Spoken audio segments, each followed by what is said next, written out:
સંદીપભાઈ તમારો અનુભવ કેવો છે દ્વારકા આવવાનો? બસ મજા આવી. એક વાર તો આવું જ પડે યાર દ્વારકા. આવું જોઈએ ને? હા જરૂરથી.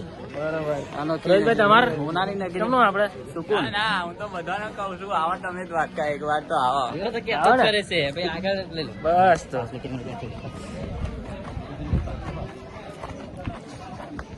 ભાઈ દ્વારકા આવું જ જોઈએ. દ્વારકા આવું જોઈએ ને દ્વારકાની મોજ કરવી જોઈએ. શું કેવું? અહીં રીતે બધી મજા આવે એવી. મજા આવે ને? હા હા. તો દરિયો બતાવીશું. તમને તો ઘેર જવાનું જ નહીં થતું. આપડા ગાડીના દ્વારકા નહીં જોયે અને કશું નહીં જોયે. બરોબર. વિપુલભાઈ કઈ બોલો ને દ્વારકા વિશે. મજા આવી? મજા લો. કેવી મજા આવે તમને? બહુ મજા આવે. બહુ મજા. બહુ મજા ને? વિશુભાઈ, અરે વિશુભાઈ ઉભા રહો. એક ફોટો લઈ લો યાર અમારા જોડે. જોરદાર મોજ. વિશુભાઈ કેવી મજા આવી? મજા આવી યાર.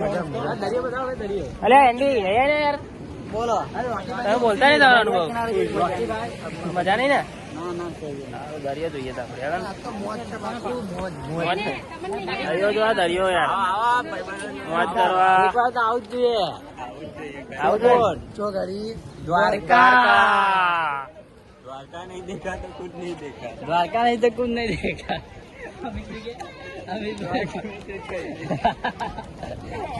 અમિત બોલે મારી જા.